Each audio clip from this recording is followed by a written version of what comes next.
trends in society, politics, economics, business, religious liberty, the Constitution, public policy, foreign policy, military policy, tensions in the Middle East, abortion, homosexuality, pornography, sexual ethics, media, technology, history, and America's godly heritage.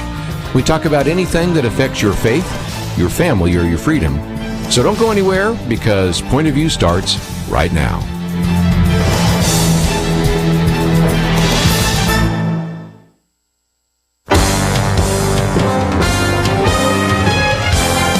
Across America, live, this is Point of View.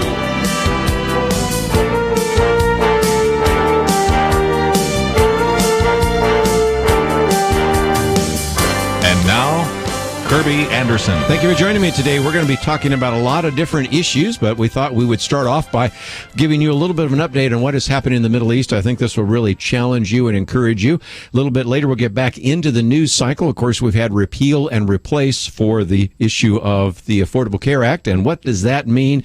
And some of the myths and misrepresentation that is surfacing in that regard.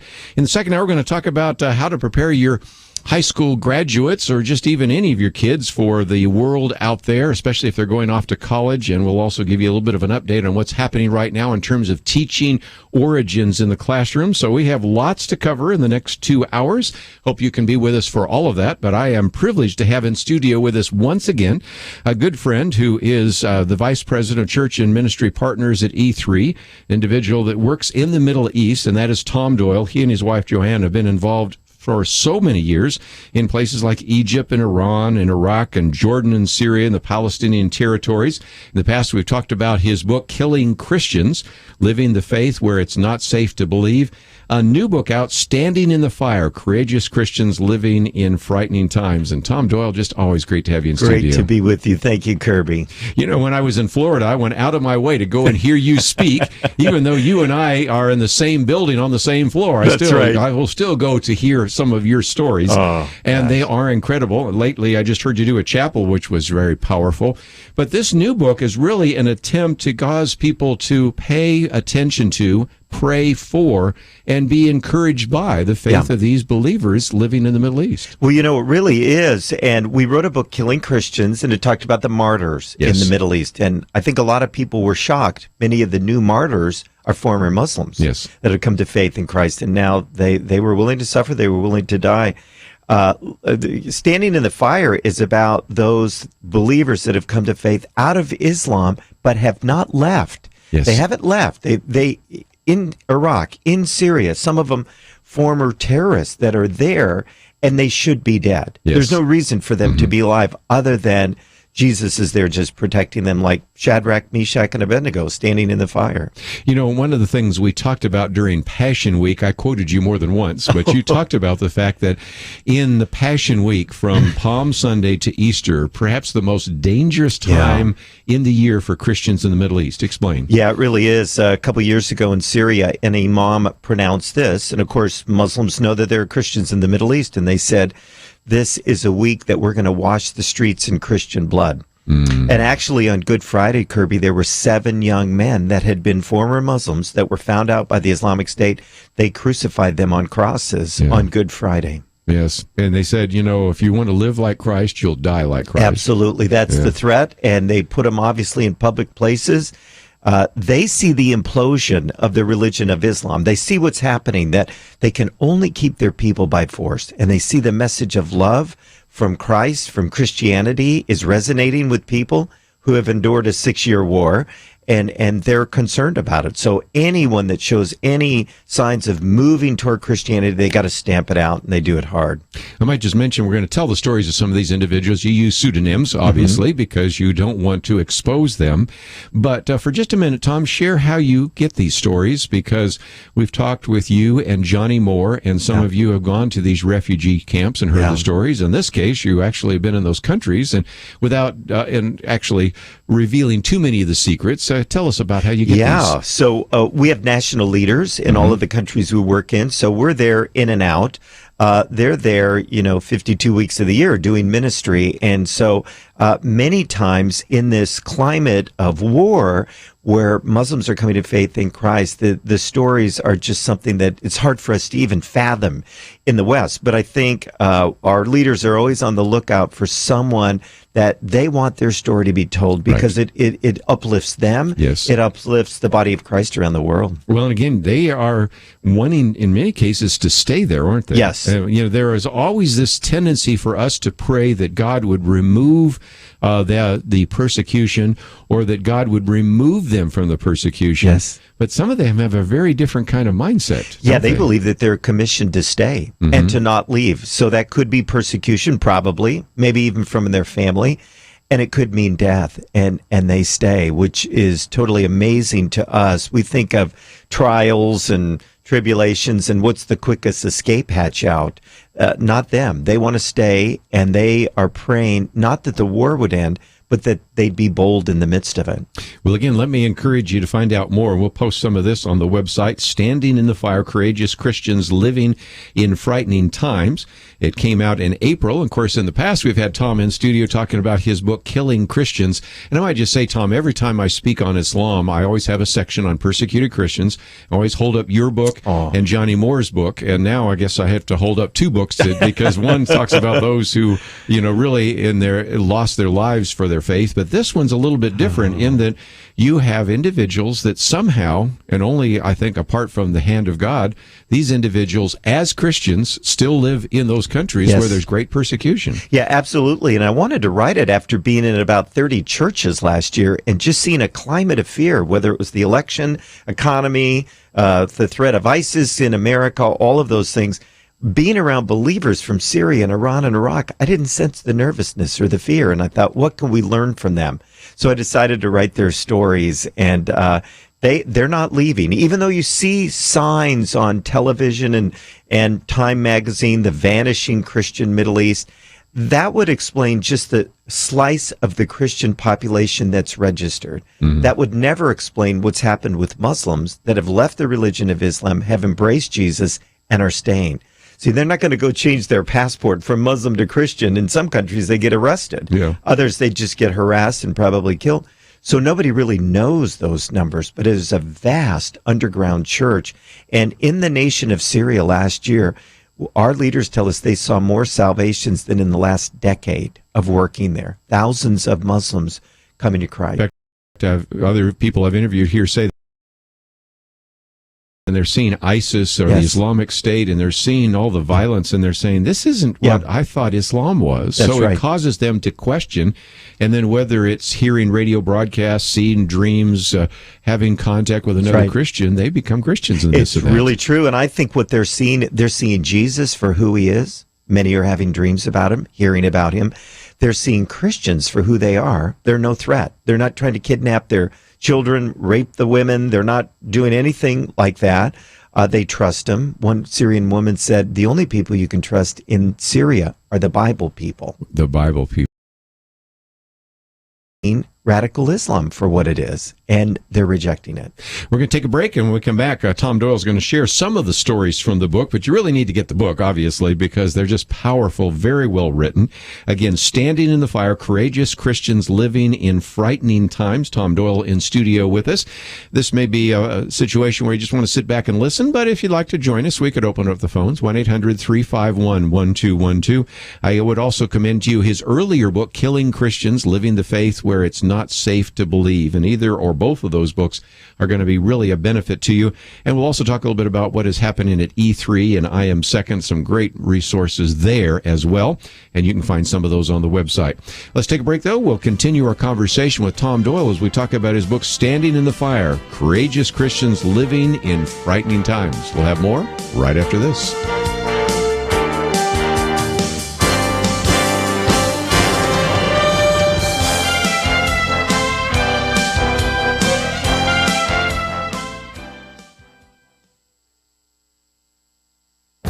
This is Viewpoints with Kerby Anderson. You know, the ruling by Judge William Orrick on sanctuary cities has been portrayed in two different ways. Either it was one more example of the federal judiciary striking down federal overreach by President Trump, or it was a ruling that will have little impact on what this administration does through the Justice Department or Homeland Security. Former Assistant U.S. Attorney and columnist Andrew McCarthy argues that it's a ruling about nothing. That is easy to explain. By the time you make it to page 4 in the ruling, Judge Orrick acknowledges that Trump's executive order merely calls for the enforcement of an already existing law. You know, at the heart of this issue is whether the federal government can withhold federal funds when a state or city violates federal law. Those of us who are older remember President Jimmy Carter threatening to withhold federal funds from states that did not enact a 55-mile-an-hour speed limit. But you know, even young adults probably remember that President Obama threatened to withhold funds from states if they did not comply with his Justice Department ruling on transgender bathroom policies. So let's look at it another way. Remember when Kentucky clerk Kim Davis refused to issue same-sex marriage licenses because of a 5-4 ruling by the Supreme Court? We weren't talking about a law that was passed by Congress and signed by the president. We're talking about a decision rendered by 5 justices. Nevertheless, critics said that she should be fined or even jailed. Do you remember the hashtag? Hashtag do your job. So let's apply this same standard to mayors of cities that won't enforce the law. Shouldn't we revive the hashtag once again?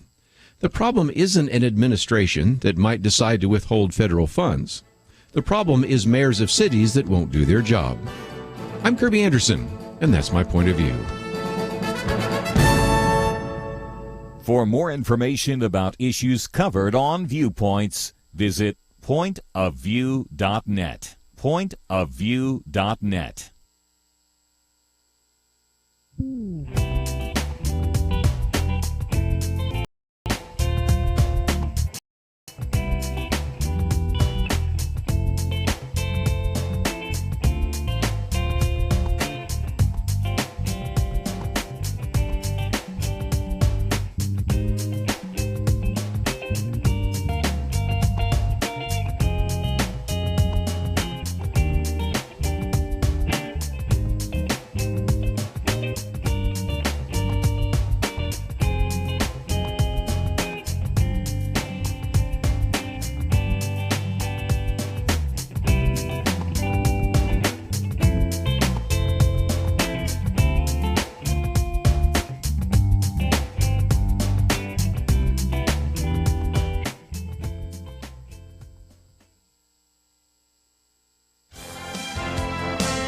You're listening to Point of View, your listener-supported source for truth. Privileged to have in studio for a little bit longer Tom Doyle, a good friend of this ministry. He's with E3. We'll talk more about that ministry in just a minute, as well as I Am Second, but also the author of the book I mentioned in the past, Killing Christians, and this new one, Standing in the Fire, Courageous Christians Living in Frightening Times.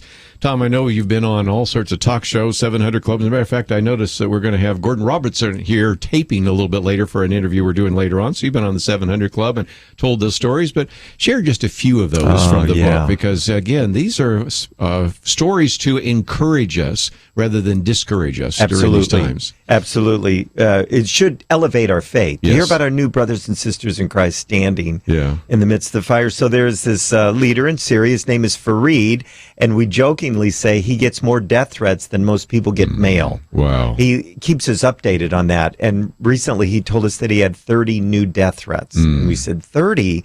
I mean, are you saying that figuratively? And he said, no, 30. I know it's 30. So how do you know that? He said, they spray painted him on the front of my apartment and numbered them. This is how we're going to kill you. It's what we're going to do to your wife. It's what we'll do to your children. Wow. And so he's a marked man in Syria because he's an evangelist and he's sharing the gospel with all different religious groups.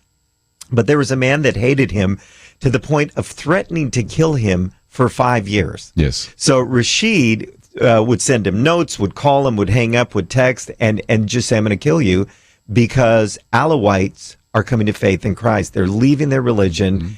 And he said, that's not acceptable. I will kill you. For 5 years, he threatened this. Finally, Fareed decided to do something that would shock most of us. He went to Rashid's house. Wow. Now, why would he do that? Because they're Arabs. And in the Arab culture, if I come to your house, if we have something against each other, it doesn't matter. I knocked on your door. You have to invite me in and give me some sanctuary there. I can tell you what I have against you. You can say what you have against me, but you will be safe. And so he knocks on his door, and sure enough, Rashid's wife invites him in. They have a cordial conversation, and Rashid said, yes, all of this is over. No more threats, all of that.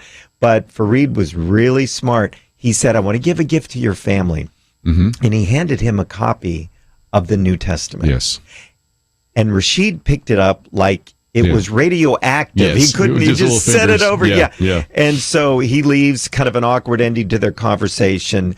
And weeks later, it ends up that God was working in Rashid's life. It ended up that in the middle of a bombing raid in Homs, where he lives, and of course, Homs is right on the front of the war in Syria. It looks like Berlin, Germany after World War II. Yes. He said he couldn't find any peace from the Quran, and he set it aside, and he picked up the Bible at 7:00 at night, and he told Fareed later, I looked at the clock and it was 6 a.m. and I was falling in love with Jesus. Isn't that something? He read the Gospels. He read Jesus' words. He never read anything like that. It ends up that Fareed leads him to faith in Christ. He is growing. He has a house church in his home, in Homs. A former persecutor, just like Saul and Paul, right? Just down south in Damascus, that's right. And so he has a house church there. But here's the amazing thing. He's discovered his spiritual gift. The guy that wrote threatening letters is writing worship music for the Lord now. Mm-hmm. Only God could do that. And of course, we would never hear that on the news. They wouldn't even know how to spin that or play that. Yeah, so again, that's one of the reasons why you want to read the book, Standing in the Fire, Courageous Christians Living in Frightening Times. That one is from Syria. And of course, Tom, everybody's focused on Syria right now because we've had Syrian refugees coming to this country. There's been a real controversy about that. Just had an election in France just the other day, all of sorts of things related back to immigrants. But here's what's happening in the country with those that stay behind. And interestingly enough, just another illustration of why we should pray for those believers in Syria. Coming from kind of a sect of Islam, Alawites are really kind of a small, very small group of Muslims, but nevertheless still Muslim in some ways, right? Yeah, very, very similar. And of course, they have the power of the country. Bashar Assad is an Alawite. That's right. Even though it may be 15% of the country, Sunni Islam is 74%. Hence, there's the war. The Sunni Muslims are saying, wait a minute, we should have control of this government. And there's been a 6-year struggle, and unfortunately, it doesn't seem like it's going to end anytime soon. There are not any great actors there, but we certainly, in the midst of this, should certainly pray for our fellow believers. Share another story or two. Okay, and I got to tell you this one. We were just with leaders in Lebanon, and a Syrian leader came in, and this is not in the book, but it's like a story in the book. Her name is Raja, and Raja lives in Syria, and she tells the story of her son and his family. It was so bad where they were living, the Islamic State, the government in a war, hardly any food, little water, kids are drinking out of the mud puddles in the street, that he called his mom and said, we're going for it tonight, and we're leaving. And they got in a rubber raft with 3 other families, and I heard this stat the other day, Kerby, that 5,000 people died in the Mediterranean on rafts, and that I don't even know if that's verified, but it wouldn't surprise me. They're so desperate. They get in a raft, and they go 3 families. They have a little boy named Ali. He's 3 years old. He doesn't speak. He's so traumatized, born right in the middle of the war. Oh, sure. And so the only words he can barely say are mommy and daddy. That's it. They get in a raft. They take off. They're out in the Mediterranean the very first night, and a big freighter ship comes by, doesn't see them. They barely get out of the way, but the wake flips over the raft. Bodies go flying. Little Ali doesn't swim, 3 years old. The parents are treading water, calling out for him. Fishermen see what's happened off the coast, and they scramble, get in their boats, and come out as fast as they can, but it takes them about 15 minutes. So the family is just distraught. Ali, he's drowned. He can't swim. And finally, when they get pulled into a boat, this fisherman pulls them in. There's their little son, Ali, in the boat. And the parents, what happened? How? He said, I don't know. He was floating on his back. He was the first body I saw. I just picked him up and brought him in. And the family's talking. How can this be? He doesn't swim. Ali sat up and looked at his parents and spoke and said, Jesus was there waiting for me under the water. Wow. Jesus lifted me up. These are great stories. He doesn't even talk. Yeah. How can he? But listen to the first word he said, Jesus. Jesus. It was Jesus. And that family, Kerby, decided if Jesus is strong enough to to see them through in the night, in the Mediterranean, in the cold. Yes. They're going back to Syria. He's going to protect them. And they did, and they're thriving there. Little Ali is telling his story wherever he goes about what Jesus did. Well, just incredible stories. Like you said, one in the book, one outside of the book. I don't want to steal all of them, but let's see if we can for just a minute. Also talk about ways people can connect up with you, because I know some people would love to have you come and speak in their church. I know that for just a minute, let's talk about what they can find on your website, because we have a link there as well at E3, and just talk about some of the things that are available, because this website will take you to e3partners.org. That's right. It's on our website right now, but talk about how people can connect up with you. Great ministries out there. E3 is running. We're in 60 countries now. We're just seeing a great harvest around the world. I really wonder if Jesus may be coming back in our lifetime. When I look at the unengaged people groups being crossed off the list, being reached. So we don't know, but get on E3 Partners. Boy, God can take you to any place around the world to share the gospel, learn how to be an effective minister of the gospel out there. Also, if people want to get in touch with us, here's a simple way: standinginthefirebook.com. There you go. Standinginthefirebook.com. Get a free chapter of the book. You can talk to us about coming to your church and speaking. We want this book to be something that helps believers feel confident in the Lord, elevate their faith, see the boldness of their brothers and sisters in Christ in the Middle East, and walk like that. And here's the thing, Kerby, many of them, they weren't even believers a few years ago. That's right. I think I've been a believer over 40 years, and yet I've learned from former Muslims how to pray in a new and effective way. They are so passionate for Jesus. Well, we need to provide ways we can educate them, but let me mention them again: standinginthefirebook.com, and that's where you can find the book. Of course, we have information about it on our website as well. We also, if you can go to e3partners.org, the one thing that will really cause you to have a heart for missions is to go on a mission trip. That's and right. You can find a mission trip by region, by country, by cause. That's right. As well as there's all sorts of information if you would want to have Tom come and speak. And so I'm going to keep you here just a little bit longer if you don't mind, because we have some people that would like to ask you a question or two. Okay. So we'll do that, and then we'll move on to some of the issues in the news. And then, of course, in the second hour, let me just mention, we're going to talk about how to prepare those kids heading off to college or heading into the military, or just how to prepare kids to deal with this secular culture that we live in. So if you appreciate some of the conversation we're having here today, I would certainly encourage you to go to the website, pointofview.net. That's where you have a lot of the links that we're already talking about.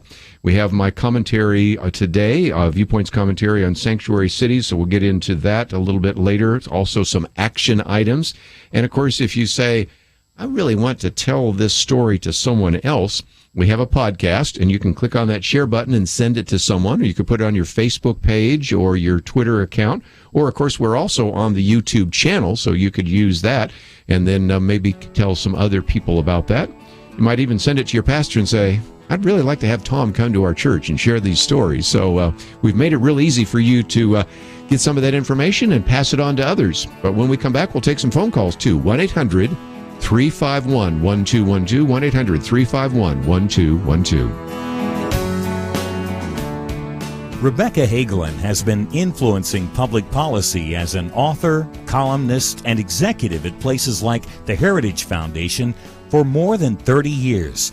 And Point of View Radio stoked her fire. I used to turn it on every day, and when my husband would come home from work, I would say, this is what they said on Point of View today, and this is what they said. I just wanted to be connected into the places where I could make a difference. Rebecca has made a big difference with her life, and let's just say she's a big fan. There's no better resource, there's no better truth sayer, there's no better place to go for information for people who are worthy of their money than Point of View. Point of View makes a difference by inspiring and informing people who make a difference. And you can make a difference today when you invest in the Truth Team. Join us today. Find out how by calling 1-800-347-5151 or visit online, pointofview.net/team, 800-347-5151 and pointofview.net/team. Point of View will continue after this.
are listening to Point of View.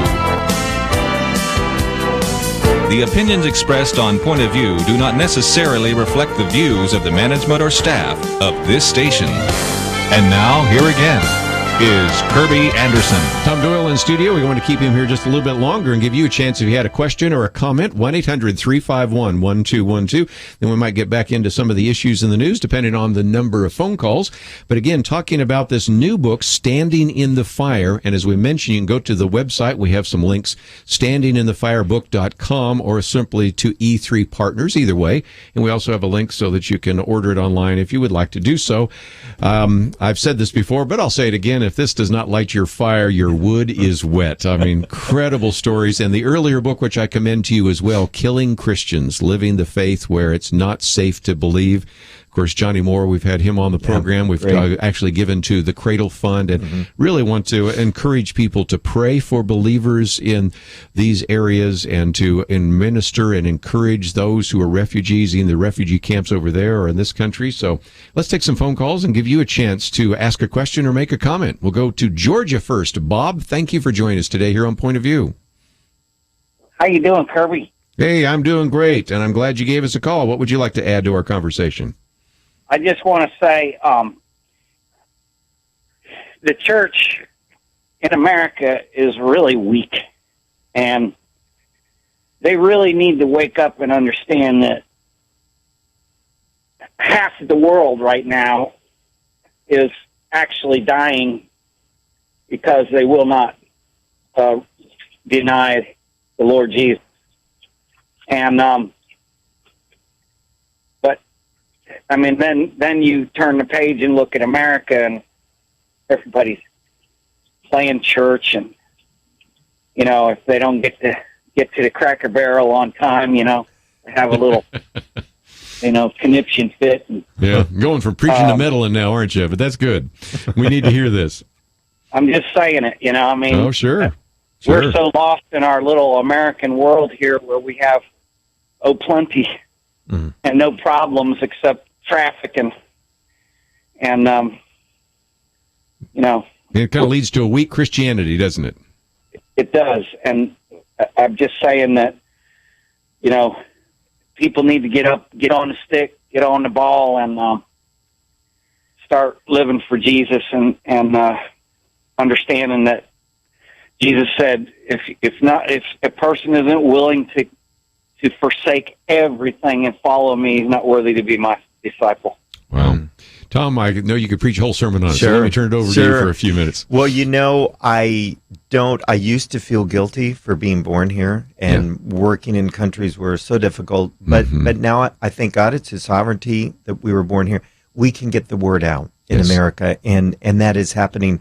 We are looking in the Middle East. You've got to be willing to die for Jesus. In America, we're looking for Christians that are willing to live for Him. And it's different between here and, say, we're going to work with North Koreans next month. 30,000 in prison. Some have said maybe even could be up over 100,000 in prison. But we've met North Koreans that have gotten out of the country, and their passion for Jesus, the beatings, the whippings, everything that they went through, sleep deprivation, no food, did nothing to stunt their growth in Jesus. They are stronger now because of that. So we know that persecution makes us stronger, deeper in our faith. We don't wish it on anyone, but Jesus said they're going to hate you because they hate me, and I think we should expect it in America. I see it coming. Well, again, you were just sharing the story of this evangelist in Syria, and when you talk to them, you say, well, my goodness, you're witnessing to people that want to kill you. You are witnessing and making boldly claims about your faith in a culture that wants to drive you off of the face of this earth. So then you ask Christians in this country why they don't witness. Well, somebody might get their feelings hurt. Yes. And it's a little bit of a weak argument, isn't it? It really is. Well, and when Fareed went to visit Rashid, he said, you want to kill me so much? Here I am. Why don't you just kill me now? I'm in your home. Why don't you kill me? Well, then he backed off. Yes. Now, can you imagine that? And so I see in America it's totally different, but I do see it growing. I think in Scripture, a lot of people look for a point, but I look for patterns. And I think in Scripture we see first there's accusations and then persecution comes later. And we even see that in Revelation 12, the accuser of the brethren.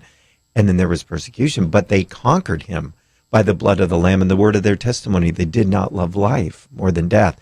And so I think we have to gear ourselves up for that.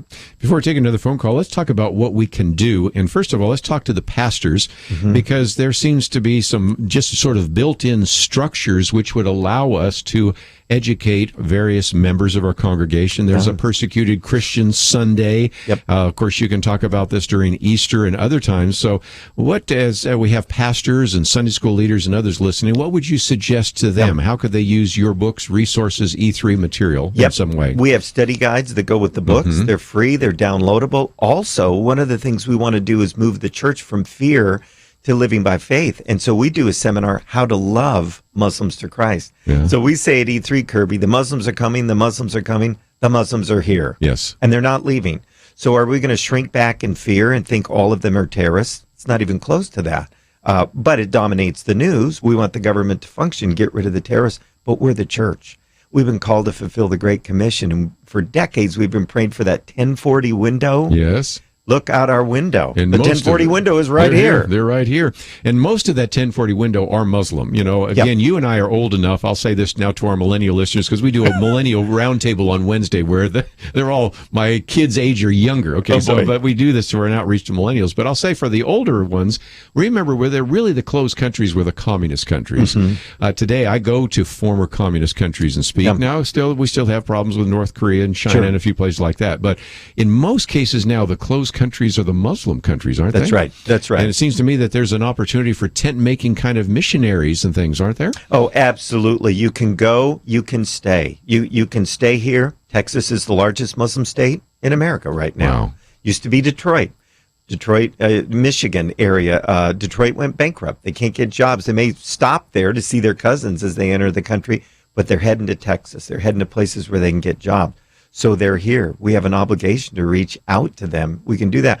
But you can also go, and I think a first shot would be a 1-week mission trip into the Middle East. And we can do that. We can help you get there. We'll train you, tell you what to expect in the culture, and you will get a chance to share the gospel with Muslims, and they will listen. They are interested in knowing about Jesus today. You even take people to Israel, don't you? We do. Some of that kind of I've been doing Bible tours. Yes. Couple of months, I'll do my 65th, if you can imagine. That Been doing is it since amazing. 95. Yeah. And you actually were over there for quite some time, weren't you? A lot. Yeah. Yeah, I think I've spent, when all the trips and all the times we've been there, something like 2.5 years of my life in Israel, which I'm thrilled and honored and blessed. Well, let's take at least another phone call here real quickly. We'll go to Missouri, KNEO. And Mike, thank you for joining us today here on Point of View. Hey, thank you. Let me turn the radio off. That's always helpful.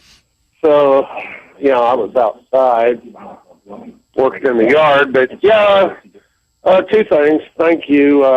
My son, he was an airborne ranger in Iraq, and he actually voted for Obama, but then when I've been helping him with some of his stuff, he's doing some landscaping and stuff, I got him listening, and he goes, "Why isn't that on the radio 24/7?" I said, "Well, they got to sleep, Mike, and but this is why we like to have these stories, so you can hear some of what's going on in the Middle East. That's Maybe right. something that he never ran into. Right, I said, this is non-political way you do things, but, my bottom line is, on the other side of it is, I guess you would call it the negative, is senators and representatives that claim to be Christian, but they're too worried about getting reelected, so they're hesitant on how they vote. And that really bothers me, because first of all, I'd vote the right way, and if I don't get reelected, so be it.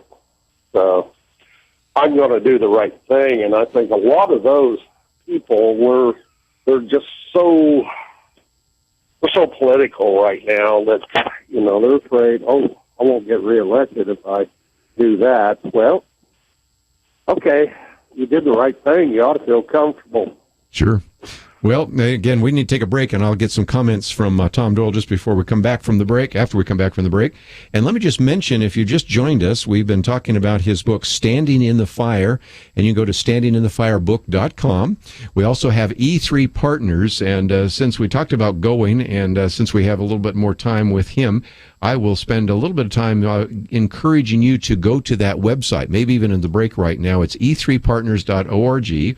First of all, you can find out a little bit more about the great work that E3 has been doing all these years, as well as there is a point I really want to challenge some of you to do. Find a mission, and you can have a find a mission trip. You can do it by region, by country, by cause.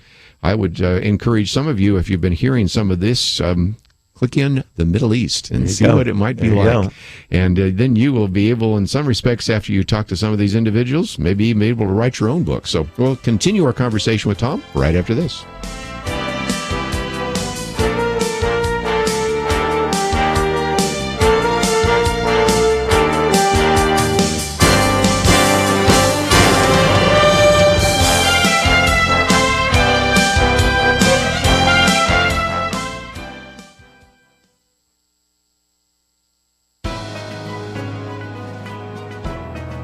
Welcome to the First Liberty Briefing.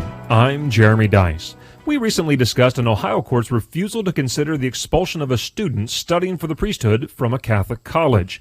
That court declined jurisdiction because it would be forced to determine religious and doctrinal matters that are beyond the court's authority.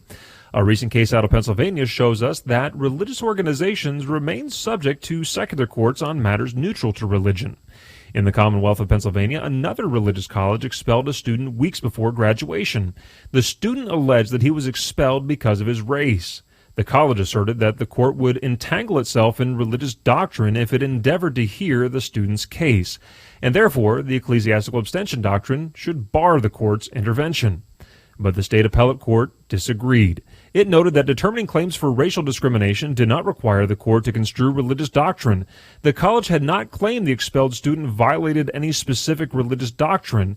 Instead, the court concluded, quote, willful, deceitful, and dishonest behavior is routinely addressed through the law without resort to religious doctrine. As proponents of religious liberty, we believe the judiciary has its proper sphere of authority, every bit as much as the church has its own sovereignty. Where the church's sovereignty is distinct and superior, it is right for a court to defer to the religious body in governing itself. But when proper, the church is right to submit to a just government. Determining where that line is drawn is a serious task that courts must approach with great caution. To learn how First Liberty is protecting religious liberty for all Americans, visit firstliberty.org. Learn more and request a free In God We Trust window cling at firstliberty.org. That's firstliberty.org. If you want hope for religious freedom, go to firstliberty.org and get your free In God We Trust window cling.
Now, back to Point of View, your listener-supported source for truth. Tom Doyle in studio with us for a few more minutes. Again, the book is entitled Standing in the Fire, Courageous Christians Living in Frightening Times, and the earlier book, Killing Christians. And we are obviously talking about some of these political issues, so I thought we'd talk about it for just a minute, and Mike kind of got us in that direction. Well, on the one hand, we want to welcome people to this country, but on the other hand, we recognize that some of the Muslims that have come here actually do intend us harm. Mm-hmm.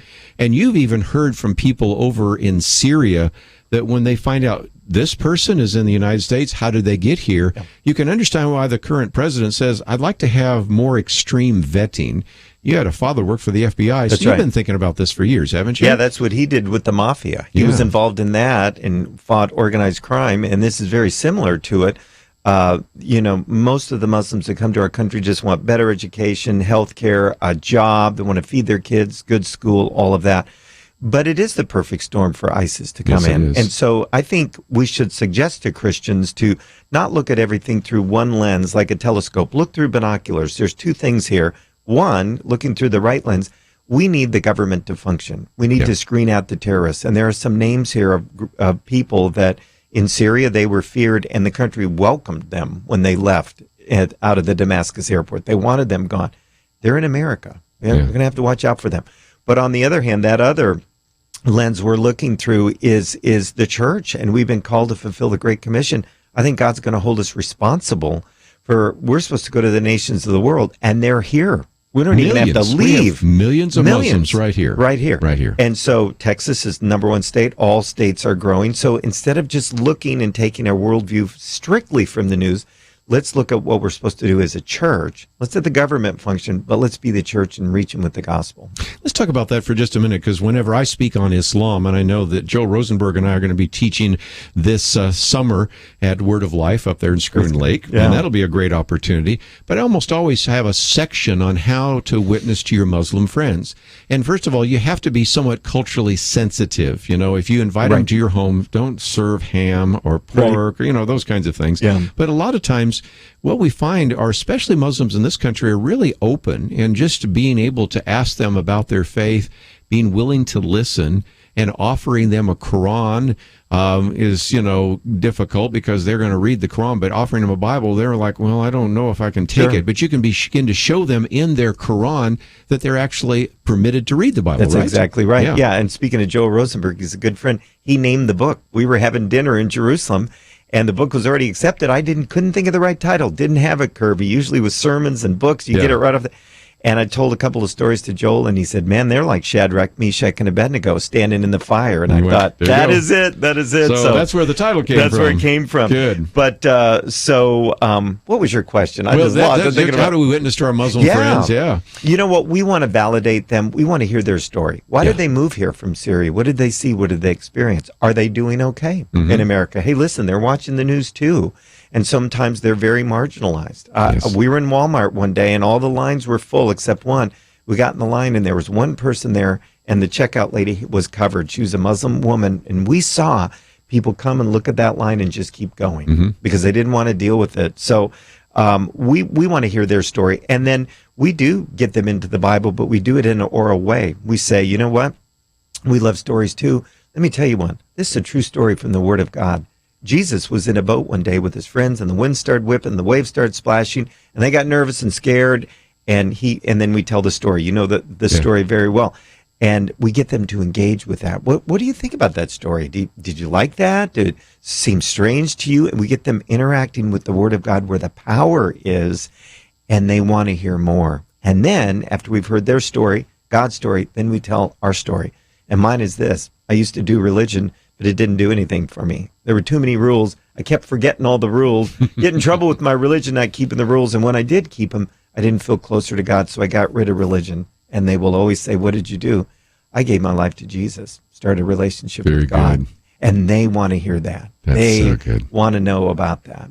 Now, sometimes if they come to this country, they have some misconceptions. One of those is they think, well, this is a Christian country, so everything that happens in America, Christians really endorse, and you have to really make a disclaimer real quickly, don't you? Because even overseas, I'm sure there are a lot of people say, well, you're an American. I mean, whether it's pornography or it's whether the violence of these movies or whatever, they don't like what you are exporting from America, and you have to explain that's not Christianity, right? It's really true. And in fact, as we were meeting with Syrian leaders in Lebanon, they were talking about some of them might send their kids to college here, but they were afraid because of what they've seen on the news. And in their mind, they said, we think they might be safer in Syria if they just stay. How's that for a turnaround? Yes. So I think, we have to disconnect from the culture and say we don't endorse all of those things because we've been classified as a Christian nation. Far from that. Obviously, a lot of Christians here.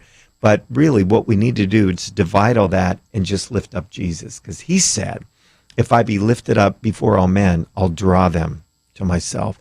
And that's what's drawing them today. Jesus is like a magnet to Muslims. Finding out who he is through the word, through people's lives, sometimes through dreams, listening to radio programs. They're on the internet for sure, listening, and they want more. They want explanations. Well, we're just about out of time. We kept you here a little bit longer, but I wanted to, again, talk about how people can get access to all these resources. First of all, standinginthefirebook.com. But you also mentioned for this one and some of the other books, because you have Breakthrough, you have Killing Christians, you have a number of books that Tom Doyle has written over the years. You have these study guides. And talk about how people could use this in their small group or their church, because this is something you want to expose more and more believers to so that they'll be praying, and then they'll maybe even be giving, and then most importantly, I want to encourage some of them to go, right? Absolutely. For Killing Christians, and we haven't gotten this far with Standing in the Fire yet, but we have a downloadable Bible study, and we actually have interviews with the people in the book. You can hear it. Yeah. And they share a little bit more about their story. Well, bless you. You read the book, get your Bible open, listen to these interviews, and then have a great Bible study. And it will just help connect the East with the West. We may not be called to suffer here, but we're called to put our arms around those that are suffering, their family. Yeah. And when one hurts, we all hurt. So that's a good way to do it. Well, again, those opportunities to hear their story are good for a small group, but even you could use that in a Sunday school class. Absolutely. And it just, again, I want to challenge a lot of individuals to think about how they can begin to pray for those believers. And one last time, at E3 Ministries, of course, people can join that by going to E3 Partners. Just click on that picture there by Tom Doyle, and it will take you to E3 Partners. And as you go there, you can find out about how to join with them in a mission trip. But also, you are available to come and speak in churches and share a little bit more about some of the things that are in your books, right? Yes, absolutely. I get a chance to do that with my wife. Joanna and I come, and she'll share some stories about what's happening with Muslim women, too. So that's exciting. And she goes and dresses up, which is so well done. I mean, it gives you an idea of what it's like to be a Muslim woman. That's so just very good. So, Tom, thank you for your friendship. We appreciate all that you do at E3 Ministries. Again, just a few of the books we've mentioned. The earlier book, and again, you can hear that interview we did in the past with him on Killing Christians. And this one today just came out. Standing in the Fire, Courageous Christians Living in Frightening Times. So it's just great to have you in studio. Let's, if we can, take a break. When we come back, we're going to talk about how to prepare your kids for their experience. If they're heading off to college, we're getting to the time of graduation. We thought that would be really important. Also, Dr. Ray Bohlin is going to be with us, so we'll talk a little bit about some of the testimony taking place right now on what will end up in these textbooks. And since he just did an interview recently with Dr. Jonathan Wells on the book called Zombie Science, we'll explain that in a minute. I think you would really enjoy that interview. So we're going to cover quite a bit with him today, and Sue Bohlin as well, so they'll be in studio with us as well. And if you'd like to know a little bit more about either of our interviews, we encourage you to go to the website pointofview.net. As you go there, I hope you'll also click on that button that says Truth Team. This is a way you can financially support this ministry, and that would be something we would greatly appreciate so that we can keep these programs coming to you as well. Let's take a break. We'll continue more right after this.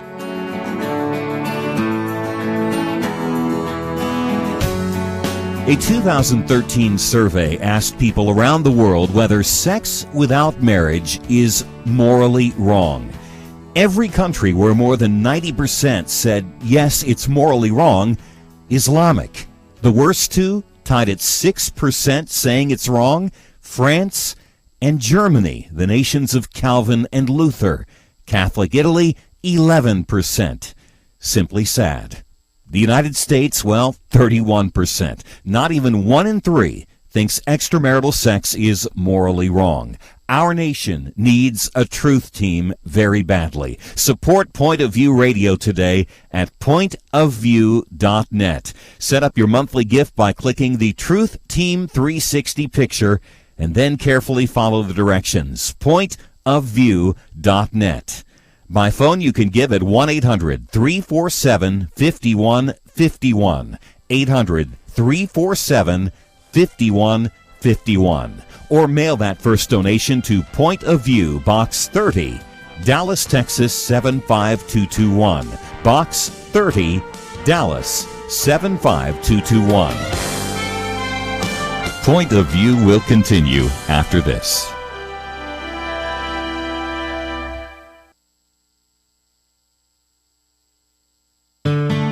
I just thank God for y'all. I listen to you every day, truly. I wanted to thank y'all for everything you do each day to inform Christian families and our community about the things we can do, and just the way you're so informative. I listen to you daily and love you guys and appreciate you so much.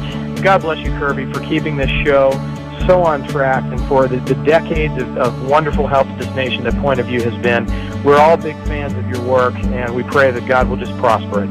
As a Christian, over the years that I've followed this program, I am constantly challenged to be on guard and to evaluate what's going on. And if for no other reason, to protect the caliber and the truth of your programming, I need to participate and to back your program financially to ensure that the truth stays out there for people to hear, to view, and to be a part of.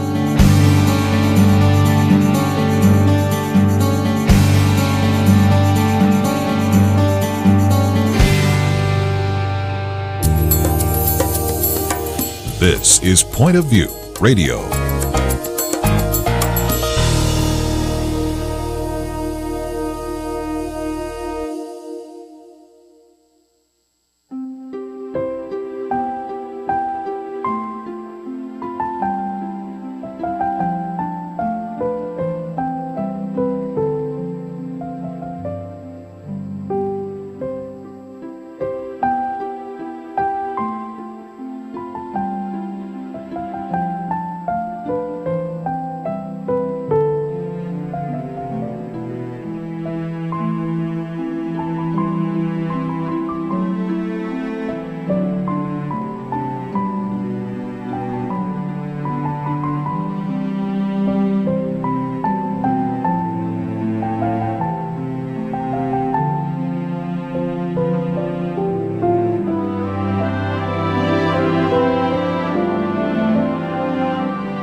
Hi, this is Kerby Anderson. You know, each day we take on the tough issues and provide a biblical perspective to them. The topics we cover are wide-ranging. Apologetics, theology, prophecy, creation and evolution, intelligent design, marriage, family, child-rearing, the millennial generation, trends in society, politics, economics, business, religious liberty, the Constitution, public policy, foreign policy, military policy, tensions in the Middle East, abortion, homosexuality, pornography, sexual ethics, media, technology, history, and America's godly heritage. We talk about anything that affects your faith, your family, or your freedom. So don't go anywhere, because Point of View continues right now.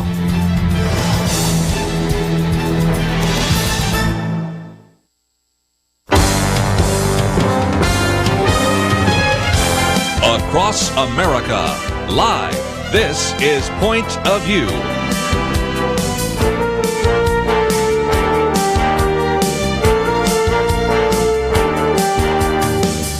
And now, Kerby Anderson.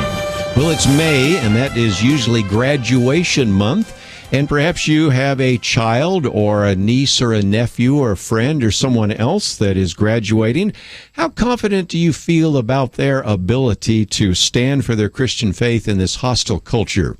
If you don't feel so good, that's one of the things we're going to be talking about this hour, to really how to prepare your high schooler for a graduation and college or going into the military. But we're also going to spend a little bit of time, since our guests also can address some of these science issues. So we'll be talking about a new book that's come out that Dr. Bohlin has done an interview on, and also learn a little bit more about what's being taught in Origins in the schools. We bring back to the microphone with Probe Ministries first Sue Bohlin, who is the website administrator for Probe and also a blogger, or you have probably read many of her commentaries and blogs. So, Sue, always great to have you in studio. Thanks, Kerby. Good to be here. Dr. Ray Bohlin is with us as well, Vice President of Vision Outreach for Probe Ministries, also an individual that has his PhD in molecular and cell biology, has been with, of course, Probe Ministries since 1975, but also a research fellow at the Discovery Institute Center for Renewal of Science and Culture. A little bit later, since he's done an interview with Dr. Jonathan Wells, we'll talk about this book, Zombie Science. Dr. Ray Bohlin, always great to have you here as well. Glad to be back, Kerby. And he's also testified before the State Board on Education and lived to tell about it. So we got lots to cover here. But Sue, what about this? You have been doing these mind games conferences for years, and it seems to me that a lot of parents are concerned about their kids. But it seems like when you graduate from high school seniors know everything and are totally confident, aren't they? Yeah, it's amazing how dumb parents are. How did we ever get them this far? Yeah, wasn't it Mark Twain who said that teenagers, when I think they turn 13, should be put in a barrel and and with a lid nailed in and just an air hole, and then when they turn 17, you should plug up the air hole because they're just so full of themselves. What's really scary at this point is that as kids head toward the end of high school, they think they know so much and they think they're prepared for so much, especially Christian students. They think, I got this covered, and then they get thrown to the wolves on the other side of walking the stage. And that is scary because, we say about 70% of kids in churches walk away from God when they walk away from school. The odds are not very much in their favor, are they? No, they're 7 not. out of 10. Dr. Ray Bohlin, one of the things we've mentioned with you before, and since we've got a Mind Games conference coming up, we'll talk about when that happens in just a few minutes, but I know one of the things you do is you pretend to be a professor, a secular professor, and you start going around the room and asking kids questions. And I notice that very quickly they don't want to give you eye contact, because as soon as you start asking tougher questions than maybe they've ever experienced, they realize there's a lot that they don't know. Well, Kerby, sometimes these questions aren't really all that difficult. It's just that no one has ever asked these questions of them before, and they haven't really thought about it. And yeah, I do play a role of a semi-hostile atheist who's doing research on the religious beliefs of young people, and I just want to ask them some questions. Most of the time, the students know I'm just playing a role. Every once in a while, I really get the opportunity. They have no idea who I am, and I'm actually walking in, and the school or the church has given me permission to address their students. But what I simply ask to start with is why are you a Christian? Are you a Christian? I make sure I get an affirmative to that, and I simply ask them why. 1 Peter 3:15 says we always need to be ready to give an answer to anyone who asks, to give a reason for the hope that we have. And I think the most basic question you could ask someone is, why are you a Christian? You made a decision. Why'd you do this? Well, most of what I get initially is just how I did that. Yes. Well, I asked Jesus into my heart, and I went, oh, wait. You asked Jesus into your heart. Okay, what's he doing in there with all the blood and stuff? This is kind of gross. And then to kind of, and I do that to help them see, if you're just using Christian jargon, right, talking to a non-Christian, they're not going to understand what you're talking about. And so then I put my trust in Jesus Christ, and you put your trust in him. Well, why'd you do that? And I said, well, because I read in the Bible, that he's, you believe the Bible? Yeah, it's the Word of God. Oh, it's the Word of God. Well, how do you know that? There's other books that claim to be the Word of God. How do you know this one is? And whatever answer they give me, I've done this enough, I can always follow it up with another question that eventually, fairly quickly, gets them to a point where they don't want to talk to me anymore. Yeah. And if I hear some giggling going on, I always turn to the one who was giggling first. Yes. Okay, you think this is really funny. Now, and that always gets them roused up again further. And it doesn't take long before I finally say, after about 5-10 minutes, depending upon the time I actually have available, does anybody still want to talk to me? No. Yeah. And what's unfortunate about that is, as Sue had mentioned, they tend to have, especially if they've been in a Christian school, they've attended a church youth group throughout high school, maybe even for most of their lives they've been involved in church, and they have a sense that through the discipleship training I've received, and maybe even some leadership training, that when I get into this situation, I'm going to know how to defend my faith. But if they've never had anybody simply ask them a few questions, they're really not going to know how to do that. And I intentionally get a little bit pushy to get them a little emotionally involved, because as we all know, when the emotions start cropping up and you start feeling defensive, the brain kind of shuts off. And suddenly you're just left, I don't know what to do. I've had students come up to me afterwards and said, afterwards I thought, that's what I knew the answer. I know it. Well, unless you've thought this through and have a reasonable defense in hand, just for simply, why are you a Christian? It's not going to occur to you in that first face-to-face, somebody's peppering you with questions. It's just not going to come to you. Well, again, one of the things that I thought I might add to this is last Friday I was doing a video interview, and the person that was asking me some questions, for some reason I just mentioned the Mind Games Conference coming up June 11th to the 17th. And she came back with a second question about it, and then another one, and she was sort of leaning in. Well, come to find out, after the interview, she said, well, my daughter went off to this university, took a religion class, and gave up on her faith. And she said, and I was really surprised that this happened in a religion class. I said, no, you got to understand. If you take a class called Philosophy 101, it might as well be called Introduction to Atheism 101. There you go. And if you take a class called Religion 101, it's probably better titled Debunking Christianity. That her daughter had walked away from her faith because of a religion class, which tells you, I think, Sue, exactly what we're dealing with. If you had a product which failed 7 out of every 10 times, you'd say, we got a bad product. If you had a program that didn't work 7 out of 10 times, you would say, maybe we need to try something different, or maybe we need to augment it. Not being critical of churches or youth pastors or anything else, but again, the statistics are the statistics. 7 out of 10 young people, as they leave high school, whether they go into the military, whether they go into business, or whether they go into college, they take a break from the church. Now, some of them come back again, but a lot of them are never seen again. Well, and so much of what their experience of religion is about having warm and fuzzy faith feelings.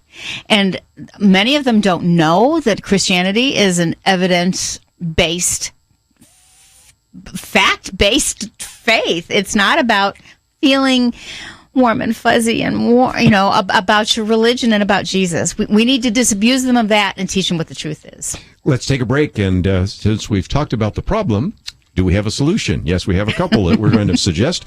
Spiritual solutions, life skill solutions, and conferences, all sorts of great things that I think you want to know about. And we'll talk about that with Ray and Sue Bohlin right after this.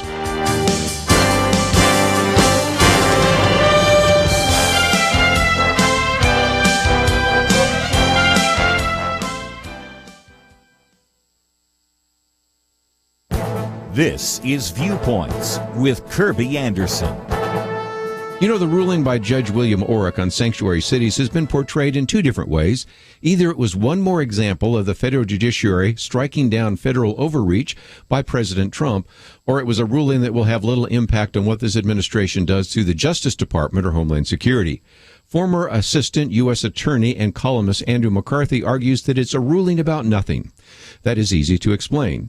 By the time you make it to page 4 in the ruling, Judge Orrick acknowledges that Trump's executive order merely calls for the enforcement of an already existing law. You know, at the heart of this issue is whether the federal government can withhold federal funds when a state or city violates federal law.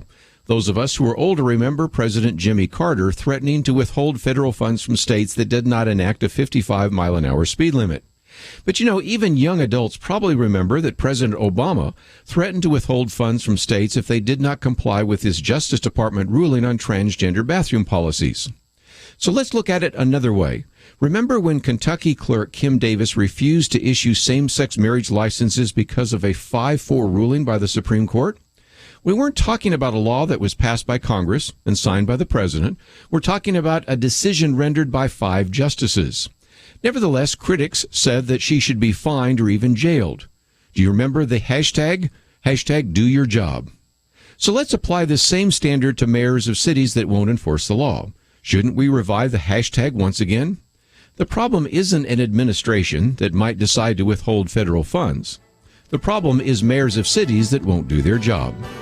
I'm Kerby Anderson, and that's my point of view. For more information about issues covered on Viewpoints, visit pointofview.net. Pointofview.net.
You're listening to Point of View, your listener-supported source for truth. Talking about preparing your high schooler for life after graduation, but we're also going to get into some questions about origins because we're privileged to have with us today Dr. Ray Bohlin, and he has been speaking to the Texas State Board of Education, also did an interview on this new book, Zombie Science, which was written by Dr. Jonathan Wells. Probably get him in studio in the future, but just some great resources for you. But Sue, I mentioned just in passing that we have the National Mind Games Conference. We've talked about it every year here on Point of View. It's from June 11th to the 17th, and it's still a month away. And we find that students from all over the country fly in. Right. You pick them up at the airport, make sure they get to go to this conference ground. So it's not just sitting in the classroom. So talk about what a Mind Games Conference is all about. It's at Camp Copus in Denton, Texas. If there's Dallas and Fort Worth is the bottom of a triangle, and Denton is at the top of the triangle.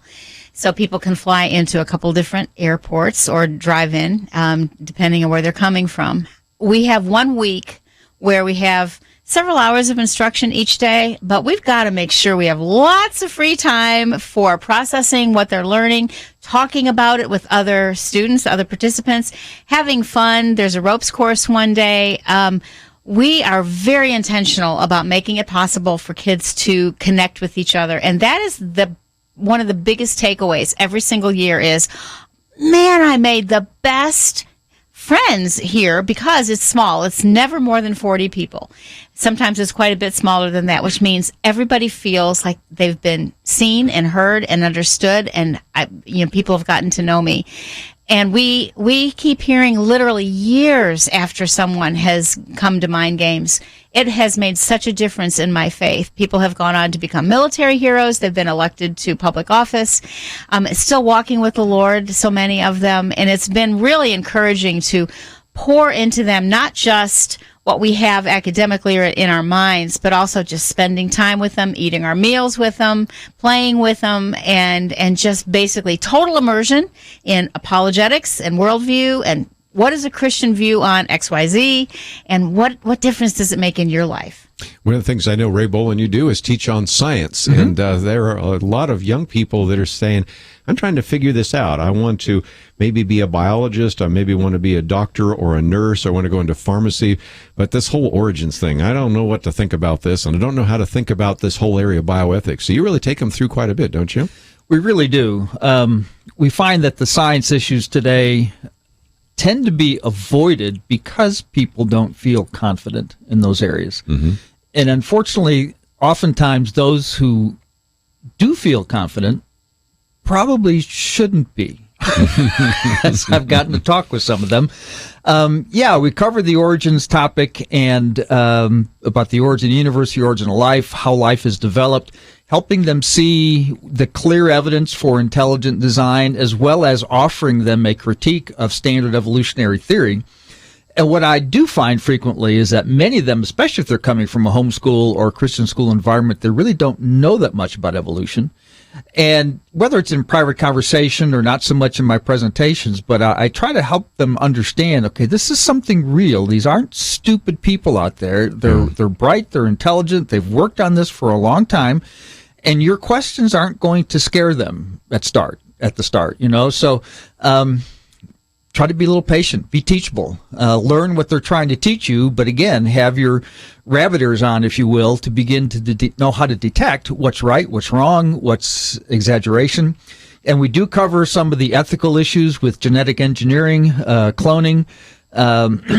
Some of that is not in the news as much as it used to be, but the developments have continued. And there are groups in China particularly who are cloning humans. Now, they're not implanting them into a uterus to be into a womb to grow into a child, but they are working on how to clone individuals. So, and we are advancing with genetic engineering to the extent where there are some fertility clinics that are offering not just to screen your in vitro embryos for genetic diseases, which we can do, but also to screen them and select the embryos that are blue-eyed, male, female. And unfortunately, these young people are going to be facing reproductive choices you and I couldn't even dream of these things. Just amazing. Sue, again, that's just one of the elements. Another one I know is that you do a lot of role play. And so that's an opportunity for them to get some sort of real life examples of individuals that represent a pantheistic point of view or a naturalistic point of view or something like that, right? It's one of my favorite sessions to do because as we talk about human nature, how do you answer questions like what happens after death, and how do you tell right from wrong, and what is the meaning of life? We've got Probe staff who role play. We've got Ray dresses up in a white lab coat, and so he's an atheist professor of science. We've got someone else role playing a pantheist. And I set up, okay, here's the Christian response. Now, here are the other two responses. Ask them questions. I invite the students, ask questions of the pantheist and the naturalist. And Ray's particularly scary because he knows exactly how to answer. And frustrate them. Yeah, absolutely. You know, it's like, this is what you will encounter in school, and it's a great opportunity for. I mean, you've never seen so many hands go up. I wanted an opportunity to ask questions of the professor, so we enjoy being able to do that. I've heard a lot of students say, this is what I've sort of been looking for. And again, not to say that what is happening in youth groups isn't important, but sometimes the really tough questions are not necessarily entertained. And you've got some pretty smart people there that are willing to take, there's nothing off the table. That's right. Everything's on the table. Any question is a relevant question. You're getting all sorts of questions about lesbianism and homosexuality, transgenderism, you're covering the whole gamut of things that young people would love to hear an answer to, but sometimes never feel like they get a good answer in either home or church or wherever they might be. I love that part of Mind Games. At the very beginning, we bring out a decorated box. Instead of an X box, it's an Ask box with a slit on the top and index cards next to it. This is where you can submit your anonymous questions, and we will answer all of them. The thing is, in addition to any kind of question that they can submit, I address a gracious but biblical, compassionate view of LGBT. And after 18 years of experience with people walking out of homosexuality and the families of those who with gay identifying people, I just have a lot of answers, and students are so glad to have somebody to ask and to talk to. What do I do about my transgender friend? What do I say? And nothing scares me. So I love getting a chance to answer questions and to communicate. Your questions matter because you matter. And it's not true that there are no dumb questions, but we try to treat everybody with respect and answer them very seriously. Just before we take a break and we come back, I want to talk a little bit about some of the Origins debate, because Ray's already kind of whet our appetite. The conference is taking place June 11th to the 17th in the Dallas-Fort Worth Metroplex area, so you could fly into Love Field or DFW. There is a cost, obviously. There is opportunity for people to sign up. There's an additional, if they want to do the ropes course and things like that, and there's scholarships, right? So talk Correct. about all the details. So it's $495, which is a great cost for an entire week of instruction at a camp, and that's all your meals and everything.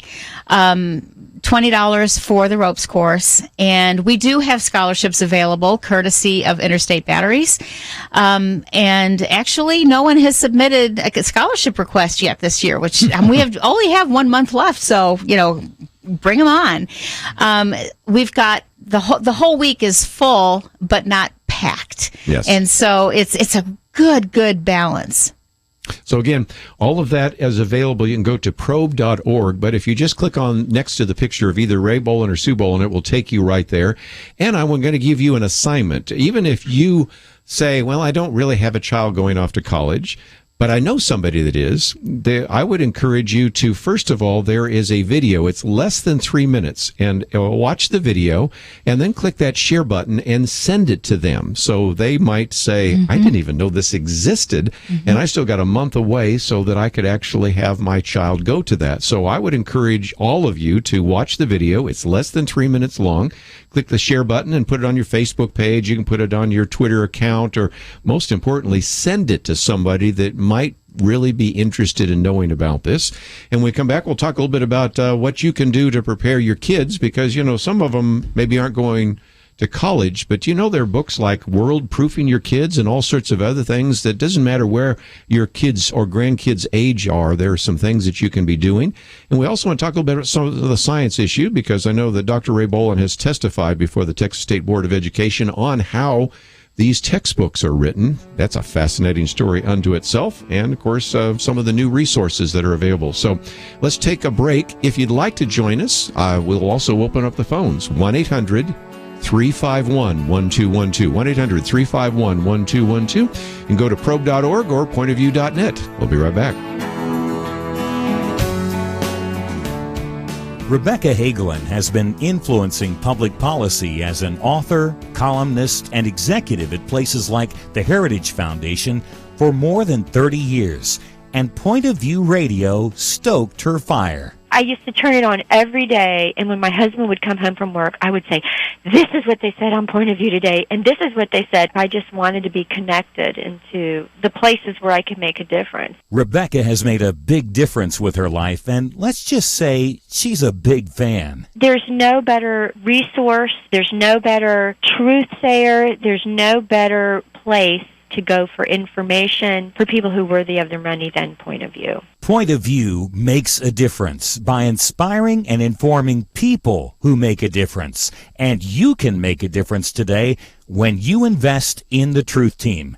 Join us today. Find out how by calling 1-800-347-5151 or visit online pointofview.net/team. 800-347-5151 and pointofview.net/team. Point of View will continue after this.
listening to Point of View. The opinions expressed on Point of View do not necessarily reflect the views of the management or staff of this station. And now, here again is Kerby Anderson. Final half hour, if you'd like to join our conversation, 1-800-351-1212. In studio with us today, Sue Bohlin and Ray Bohlin, both with Probe Ministries. We're talking about the Mind Games Conference, but I also want to get into some other issues. We talked about preparing your high schooler for life after graduation. Just how about preparing your children for life after graduation? I mentioned a book just a minute ago in passing, but it is by a good friend of ours, Lael Arrington, World Proofing Your Kids. So if you have a child or a grandchild and you're saying, well, it's going to be a long time before they graduate from high school, and they may just be in grade school right now or middle school, there's some great resources there. That's one of them. But Sue, there's another book that we might mention as well that you found to be very helpful to parents if they want to prepare their kids for life after graduation. I found a book by Natasha Crane called Keeping Your Kids on God's Side. And what it is apologetics for the parents of littles. How do you understand in your head the important things about Christianity so that you can talk to your kids about it? And she's blogging. She's a mommy blogger. And I love, one of my favorite blog posts ever is how I talk apologetics to my 5-year-old twins. And she explains about conversations she has and how that later will funnel into the cosmological argument. Well, she's not going to use that language with them, you know. But at 5 years old, she can lay a foundation. And with little bitty kids, man, if parents have an idea in their head of some of the answers to the big questions, they can talk to their kids about it. In Deuteronomy 6, that we're directed. Well, the people in Israel were directed to talk to your kids when you walk along the way, and when you rise up, when you lie down, you sit down. And if it were written in 2017, it's like, and when you're in the car, talk about these things. And it's a great opportunity to talk about God things and life things with our kids. So those two books are excellent for parents. And again, those are family devotionals, just conversations you can have around the table. Another individual we've interviewed here, Dan Wallace, he wrote a piece years ago, family devotions for the young and restless, just another great idea that sometimes when you're just having conversations, you ask some questions and put them on the spot. Maybe not the way Dr. Bohlin does, but still, just ask them some questions. Kids love to talk. They love to ask questions. And if you can just get them to put down their phone or make a rule that phones do not come to the table, there you go. Some of those conversations will happen. You'll be preparing them for the future. So just another one of those ideas, many of which you can find on the website, probe.org. We've been talking about the Mind Games Conference, but I wanted to switch for just a minute and talk about, Dr. Ray Bohlin, your testimony before the Texas State Board of Education. Now, we broadcast in 42 different states, and a lot of people say, well, why would I care what happens in Texas? Well, we learned years ago when Marlon Maddox used to interview Mel and Norma Gabler, of all things, that the textbooks that are actually selected in the state of Texas, because they go through such a process, end up being the textbooks in the entire country. And so as a result, what happens in Texas, unlike, say, Las Vegas, they say what happens in Vegas stays in Vegas. No, what happens in Texas goes all the way around the country. So with that as background, you've had a chance over these last couple of years to really have a profound influence in the debates about textbooks teaching origins. What have you found? Well, Kerby, you're absolutely right that Texas does influence the rest of the country, and part of that is because there is a centralized process in the state that most states don't have. Right. Like state of California certainly has more students, but each independent school district makes their own decisions, does their own research. But in the state of Texas, there's a little bit of a benefit for the independent districts if they choose textbooks that were approved by the State Board of Education. So that provides a big selling point for these publishers. And even just a couple of years ago, in 2013, when I was reviewing textbooks, biology textbooks for ninth grade in Texas, one of those that I reviewed was from the Pearson publishers by Miller and Levine, and they actually produced simply a Texas edition. Isn't that something? And that's what I reviewed. So they realize this is a big market, and if they get their textbooks approved here, they've got a lot going for them. And, part of big part of the controversy obviously has been dealing with the evolution question. Of course. And there are standards that the State Board of Education approves and goes through a long process to put those standards in place. And they're usually abbreviated TEKS, which means Texas Essential Knowledge and Skills, and then often simply abbreviated TEKS or TEKS. And there's a whole section on evolution, and there's different student expectations for each one of those. And so these are things that students are expected to have some mastery of. And these standards were approved in 2009. A long process was gone through. And then we approved textbooks in 2013 based on those standards. But they were getting complaints from teachers, especially some of the science teachers, that there was too much demanded of them. They can't get through it all in a year. And there was a need for some streamlining. Mm-hmm. So I was informed that this process was going on, and I was encouraged to submit an application to be on the biology committee for ninth grade. So I applied, and I was grateful that I was chosen for that committee. And it was I'd never been a part of something like this. We were, again, K through 12 science standards were being streamlined. Yes. So, but I was just with ninth grade biology, and there was 10th grade chemistry, and there was physics, that sort of thing. But through all the lower grades, it was everything combined. But and clearly, the big if was going to be when we get to the evolution section. What's that going to be like? I had 9 other compatriots on the committee. Most of them were either currently biology teachers or had been biology teachers, or they were now coordinators for science for their district. So they've got recent experience. They're dealing with teachers all the time. And initially, we had some great sessions. We had a great time. Everybody respected each other and very respectful in that regard. But when we hit the evolution section, boy, it was like somebody flipped a switch. Oops. And get rid of this, get rid of that, get rid of this. And the big bugaboo, if I can just use that word, was anything in those evolution standards that could open a door to creationism. Yes. Can't have that stuff. That. Boy. It didn't do any good for me to try to. I didn't even bother. You can't teach that. It's illegal. Any teacher who tries to do that at a public school is going to get taken to court. But anyway, but they were mainly standards that could be used in a way to be a little more honest about evolution, some of the evidence. It might not be as concrete as people think. Right. One of those simply talked about for students to analyze and evaluate scientific evidence for sudden appearance, stasis, and appearance of major groups in the fossil record.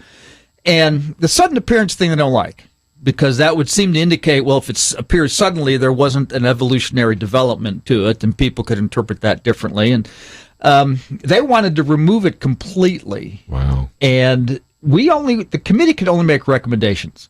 And since we're only streamlining, we could only take something out or pick it up and move it someplace else. We couldn't add anything. We couldn't change language, which was really restrictive. But our committee voted 8-2 to take that one particular expectation out. And I testified them before the entire State Board of Education late the next month, and to let them know, okay, this is what our committee's decided to do, but I'm on the committee and I strongly disagree with this decision. And talked about the one major evidence of this is the Cambrian explosion, which has been written about for many, many years as a major problem for evolution. We've had Steve Meyer on talking about his book, Darwin's Doubt, right? Yes. So, yeah. And the main thing that they had to say was that ninth graders, it was developmentally inappropriate was the phrase, for ninth graders to analyze and evaluate that kind of information. Well, I also teach in a homeschool co-op, and I teach ninth grade biology, and I mentioned that to them, and they were quite insulted by that. And then there was some back and forth. Our committee met initially in July 2016. We met again in September 2016, and finally January 2017. And we submitted our final draft in January. Well, there had been a lot of interaction back and forth with different committee members and members of the State Board of Education, which are all elected officials, which most people miss in Texas. And so we finally got to this last meeting before the State Board, last opportunity to testify, and surprisingly, some of my own committee members were willing to accept this substitute language for that one thing. We shortened it a little bit. We changed the verb from analyze and evaluate to simply examine. We changed sudden appearance to abrupt appearance. I have no idea why that would be better.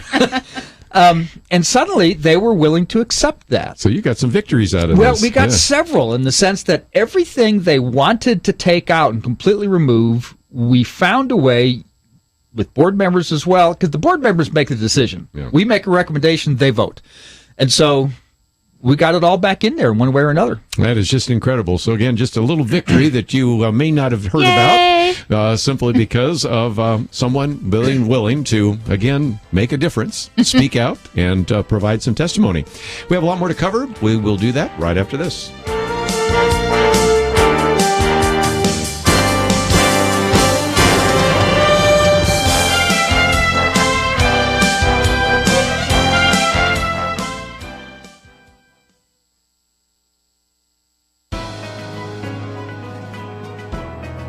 Welcome to the First Liberty Briefing. I'm Jeremy Dice. We recently discussed an Ohio court's refusal to consider the expulsion of a student studying for the priesthood from a Catholic college. That court declined jurisdiction because it would be forced to determine religious and doctrinal matters that are beyond the court's authority. A recent case out of Pennsylvania shows us that religious organizations remain subject to secular courts on matters neutral to religion. In the Commonwealth of Pennsylvania, another religious college expelled a student weeks before graduation. The student alleged that he was expelled because of his race. The college asserted that the court would entangle itself in religious doctrine if it endeavored to hear the student's case, and therefore the ecclesiastical abstention doctrine should bar the court's intervention. But the state appellate court disagreed. It noted that determining claims for racial discrimination did not require the court to construe religious doctrine. The college had not claimed the expelled student violated any specific religious doctrine. Instead, the court concluded, quote, willful, deceitful, and dishonest behavior is routinely addressed through the law without resort to religious doctrine. As proponents of religious liberty, we believe the judiciary has its proper sphere of authority, every bit as much as the church has its own sovereignty. Where the church's sovereignty is distinct and superior, it is right for a court to defer to the religious body in governing itself. But when proper, the church is right to submit to a just government. Determining where that line is drawn is a serious task that courts must approach with great caution. To learn how First Liberty is protecting religious liberty for all Americans, visit firstliberty.org. Learn more and request a free In God We Trust window cling at firstliberty.org. That's firstliberty.org. If you want hope for religious freedom, go to firstliberty.org and get your free In God We Trust window cling.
Now, back to Point of View, your listener-supported source for truth. Back for a few more minutes in studio with us today, Ray and Sue Bohlin. And Sue, let me just mention again that the Mind Games Conference is coming up June 11th to the 17th.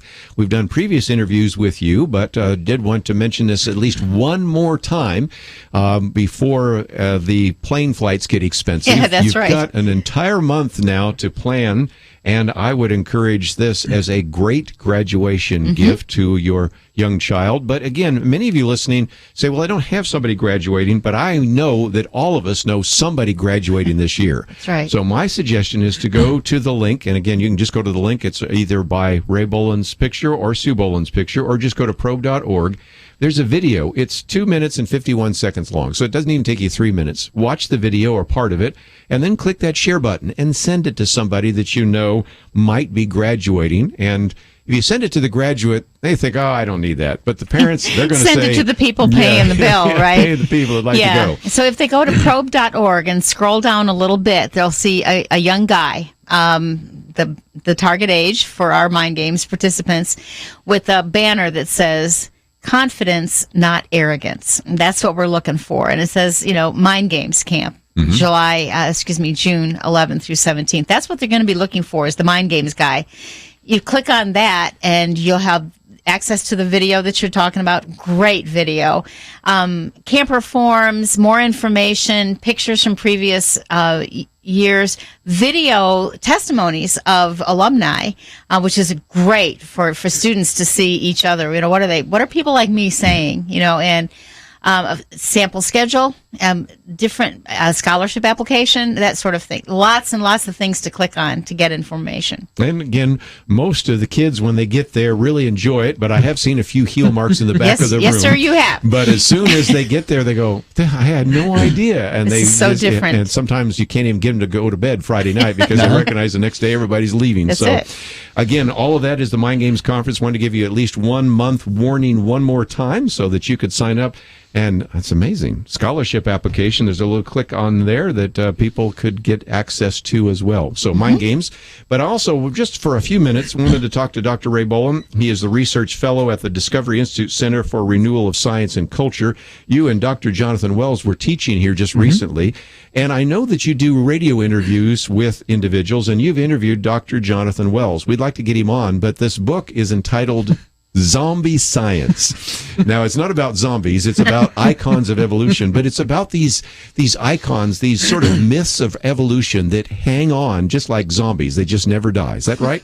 That's the idea behind the book. Jonathan published Icons of Evolution in 2000, and he's been keeping up with most of them. He says, for the most part, all the original 10 icons of evolution, things like Haeckel's embryos and Darwin's finches and the peppered moth, they all still hang around. Some textbooks have de-emphasized them to one degree or another, but they almost all still have them in there. So he's written this follow-up where he addresses each of those original 10, quickly summing up, these are still found, and he documents that, and they're still just as inaccurate as they've always been, but he's added a few. And the great thing about it is that Jonathan in person is a pretty low-key individual, and you got to work to get him a little excited. And we did speak together here recently, but he's just been a thorn in the side for Darwinian evolutionists for a long time. And this book particularly, even using that phrase, zombie science, as you mentioned, it's the idea that there are some evidences for evolution that we've known for decades. These don't work. They're not good examples. They should be shunned from the textbooks, but they hang around. As you said, they just won't die. But one of the new ones he's added is one that people should be familiar with, because this one now is in almost all the textbooks, and that's the idea of walking whales. Walking whales, yes. Walking whales. There we go. Yeah. That supposedly we can document the evolution from a land mammal to a full whale from the fossil record. But what he does so exquisitely well is that he points out what's the evidence to call this four-legged land mammal an ancestor of whales. And what it comes down to simply is a bone in the middle ear that is only found currently in whales. Now, this is a full four-legged walking, shows no other evidence of being any kind of aquatic organism at all, but because of this bone in its ear, well, then now it's got to be an ancestor. They even call it Pakicetus, Pakistani whales, what that means. Well, it's not a whale. It's a four-legged walking animal. And now we have found suddenly this bone has been showing up in other fossils that are not related at all. to whales. We know they're not related to all whales. So he's able to show, okay, the evidences these things are based on just aren't what they claim to be, and they're just outright false. You know, I remember when his book came out, there was a book review, and I think it was a Journal of Evolution, where this professor in Kansas, University of Kansas, was saying, you know, he's really done a pretty good job. And so even evolutionists seem like they are saying, well, you're right. You know, some of the things that we put in the textbooks really do not prove evolution, but they stick around anyway. And I say that even if you're an evolutionist, you've got to be upset that your tax dollars are being used to actually produce textbooks that have erroneous information. Isn't that fair? Well, it is fair, but the only evolutionists who are actually willing to say those kinds of things are those who are probably full professored, they're tenured, and the university can't touch them. Yeah. If you're still an assistant professor, you don't have tenure, you better keep your mouth shut, because you won't be around very long. If you admit that anything by an intelligent design writer has any validity whatsoever. So that stranglehold of materialism in our science textbooks remains, but a book like Zombie Science and Icons of Evolution helps our students to be better prepared. And he even did 10 questions you ought to ask your biology teacher. Fascinating. You know, Sue, again, we were talking about ways to help your kids get prepared, but at the Probe website, you even have ways that you can teach creation and evolution to your kids, right? So those are some very helpful transcripts of radio programs, right? Yeah, if you do a search for creation, evolution, kids, those 3 keywords, an article that Ray and I did together, how to talk to your kids about creation and evolution, answers a bunch of questions from who was Cain's wife to horse evolution, that sort of thing. Lots and lots of specific questions and answers. So again, just before we run out of time, we're just about at the end of the program. Again, the Mind Games Conference, June 11th to the 17th. They go to probe.org. And what else do they need to know? You can sign them up right after the program today, can't you? Absolutely. We've got the online registration.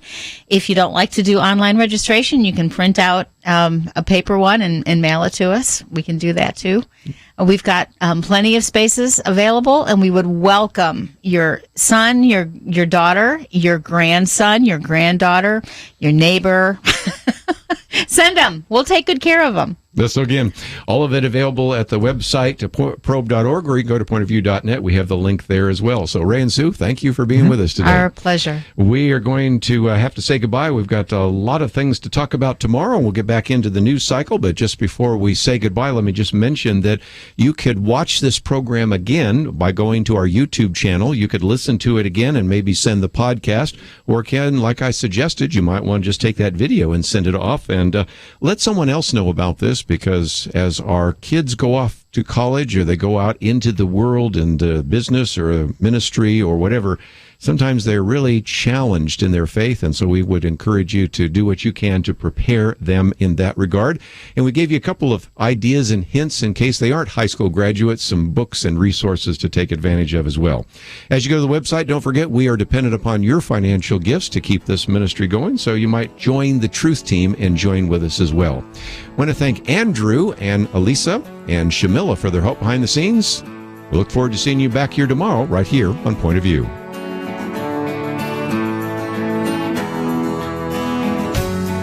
A 2013 survey asked people around the world whether sex without marriage is morally wrong. Every country where more than 90% said, yes, it's morally wrong, Islamic. The worst two, tied at 6% saying it's wrong, France and Germany, the nations of Calvin and Luther. Catholic Italy, 11%. Simply sad. The United States, well, 31%. Not even 1 in 3 thinks extramarital sex is morally wrong. Our nation needs a truth team very badly. Support Point of View Radio today at pointofview.net. Set up your monthly gift by clicking the Truth Team 360 picture and then carefully follow the directions. pointofview.net. By phone, you can give at 1-800-347-5151, 800-347-5151, or mail that first donation to Point of View, Box 30, Dallas, Texas 75221. Box 30, Dallas 75221. Point of View is produced by Point of View Ministries.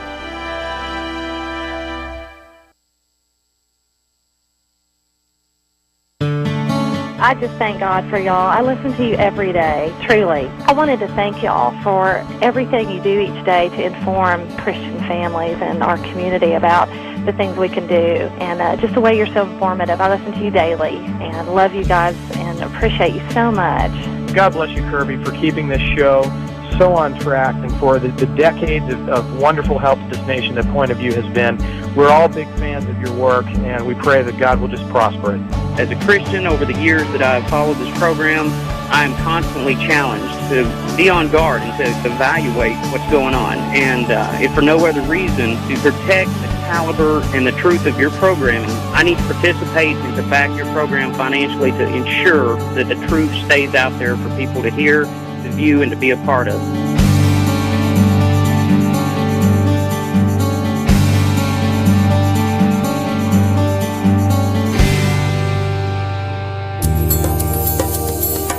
This is Point of View Radio.